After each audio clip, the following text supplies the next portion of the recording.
Welcome to chess, ladies and gentlemen. Okay, so as you guys already know, they are done with the Opera Euro chess tournament, but I figured I'd go back and grab one of those, one of the games I didn't do between Magnus Carlsen and Wesley So. And, Wesley So's not currently playing at the moment. They are playing the candidates tournament to see about the World Championship later in the year.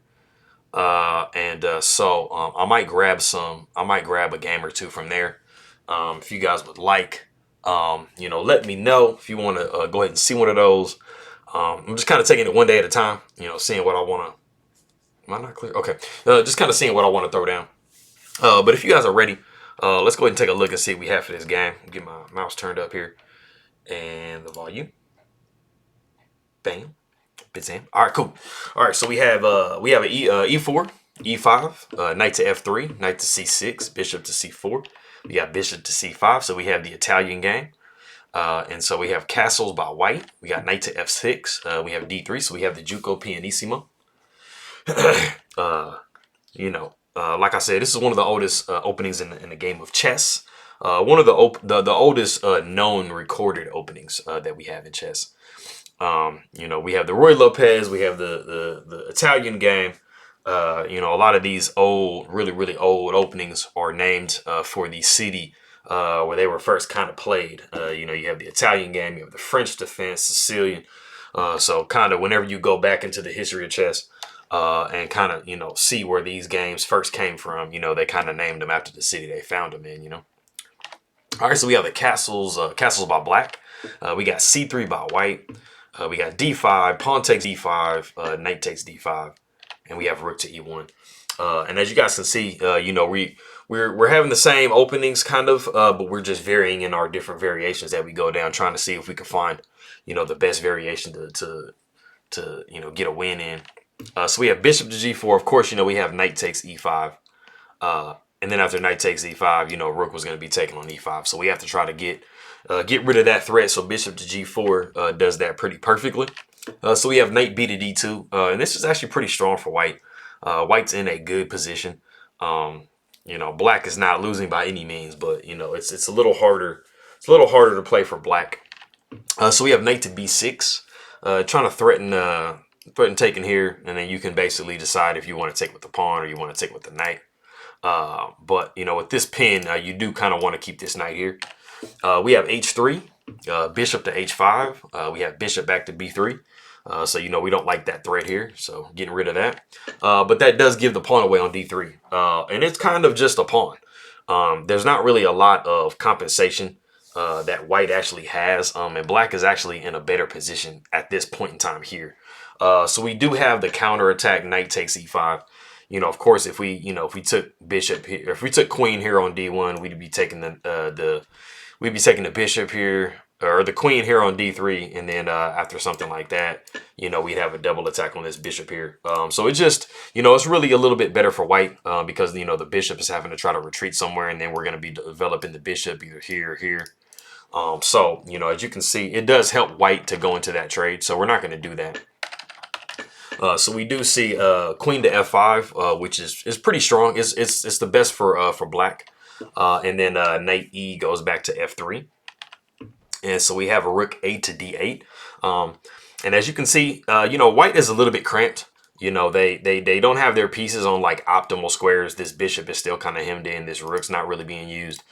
So it's not really the best. So when you're looking at the position and you're seeing like why does it seem like black is better, if you were to look at the computer evaluation, it'd be giving black, probably plus, 0.6 or 0.7 or something like that in this position. So, the thing that is kind of hard when you're looking at, let's say, chess engines and stuff, if you don't really have a knowledge of the game, those are just going to be numbers to you. So, just kind of like something for, the people out there that do like using chess engines. There's definitely nothing wrong with using chess engines, but you definitely do want to get some chess understanding under your belt.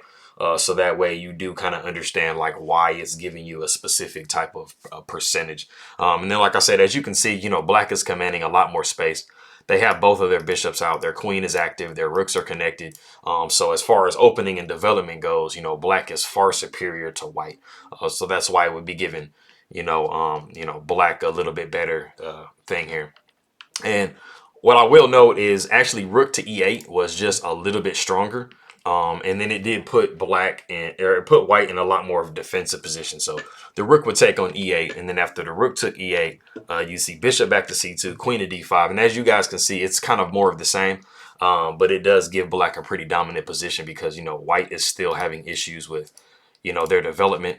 And, you know, so they're just not really, you know, they're the white or black has all their pieces out, and they're just like a lot more on the attack. So going back to what we did have, we did see rook a to d8.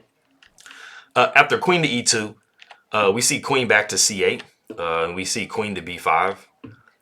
We got knight back to d7, and then we have knight to h4. And this is actually the novelty of the game. We just go back just one more move. Knight to d7 has been played. There was a Timur Rajabov versus Shakir Mamerdirov game in 2019 that they're actually kind of following. And then, you know, Magnus Carlsen does deviate with knight to h4.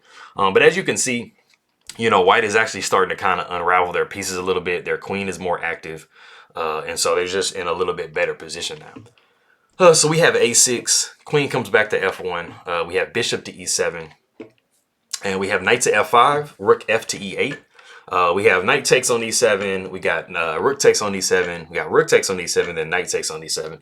And then we have knight to e4. And as I was saying before, you know, look at the position now for white as opposed to the way it was before. You know, white was in just a purely defensive position before. And now all they really have to do is develop their bishop, and they're pretty much good to go. So the tide has changed quite a bit. So white's actually doing really good in this position here. All right, so we have bishop to g6. We have f3. We got h6. Bishop to f4. We got knight to c6. We have rook to e1. So we got bishop takes e4, and we have pawn takes e4. And I'm really thinking this decision by Carlsen is just really just to like push this pawn up and try to create some type of you know, check situation here. Which, you know, Wesley so does stop. So we have knight c to e5. So we have bishop back to g3. We have rook to e8. We have rook to d1. Of course, you know, we're trying to eliminate, you know, the protector of this square because we do have a lot of threats going on here for, you know, the bishop and the queen. So we have knight to c5.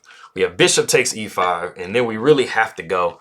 We have to go knight takes here because, like I said before, you did have that check situation, which you were going to do with the bishop so you can win this exchange here. And so we see bishop takes g7, a little intermezzo or Zwischenzug move.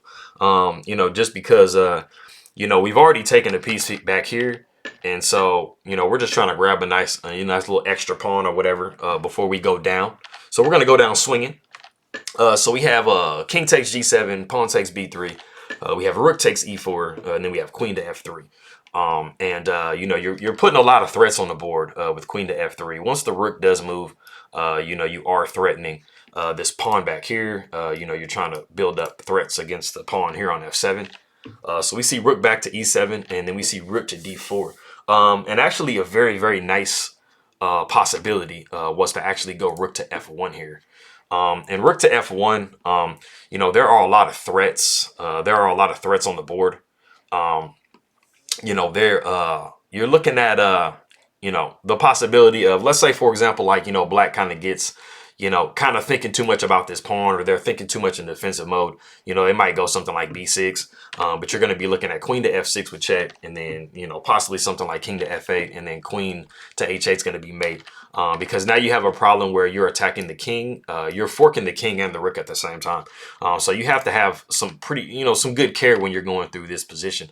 Probably one of the best moves is going to be actually f5 here.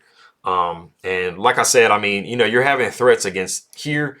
You're having threats against that pawn. You're also having threats against that pawn there too. So, you know, something's going to kind of have to give. I mean, the queen can't really move very good. Like we said, b6 doesn't really work. So, you know, you have to try to find, you know, some type of alternative here. Then you would possibly go b4. And there's just, like I said, I mean, black is in a really defensive position. So there's not like a ton of stuff to do in this position here. So backing up, like I said, we did have rook to d4. And so we have queen to e6. We have rook to g4 with check. So we have king to h7. We have queen to d3 with check. We have f5. We have rook to f4. We have king to g6. And we have queen to g3 with check. So the king goes back to h7. We see queen back to d3, just trying to maintain this pin. And so we start to repeat a little bit. So we do have queen coming back to g6, and then we go ahead and move sidestep king to h1. Now you don't want to go g4 because you're going to be able to penetrate with your queen. That's just going to be opening your king way too much. So it might seem like it might be good to go here and try to see if you can, get you a little check going on. But I mean, also the rook can just come over and defend too. So there are possibilities to defend this position. So we have king, like I said, we had king to h1. The queen did come down to e1, but you can cover with f1. You could have also went king to h2. That was definitely a possibility. So we have queen to e5. We have b4. We have c6. So as you can see, white, seeing that there's nothing really going on in the middle of the board, we're just moving pawns to try to, create the best structures that you can have. So we see rook, queen to d8. And so after rook to e8, we see queen back down to d3. And we have rook to e7. So we have queen to d2. So like I said before, I mean, we just kind of have a lot of maneuvering going on. Each player is trying to see if they can possibly get any type of an advantage out of this. So we have rook to e6. The queen comes to f2. And we have rook to e7. We got rook to d1. We got f4. We have queen to king to g1. Queen to e2. Rook to d6 with check. So we have king to g5. Rook comes to d2. We have queen to e1 with check, and so that's going to force the trade. Well, not really force the trade. I mean, you can always just sidestep, but I mean, it's going to pretty much be more of the same. So we have queen takes e1, rook takes e1. We have king to f2. We got rook to b1. We got king to f3. Rook to f1 with check. We got king to e2. We have rook back to b1. We have king to f3. We have rook to f1. King back to e2.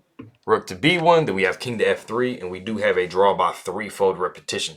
Salamat to all of my people in the Philippines that came by and watched.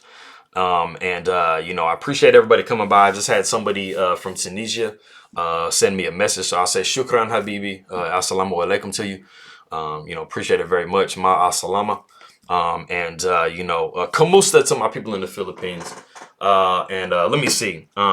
Messiah Akong Mukita Kang Muli. Got it. I'm getting it. I'm getting better, guys. So I appreciate it very much, and I'll see you guys next time. All right.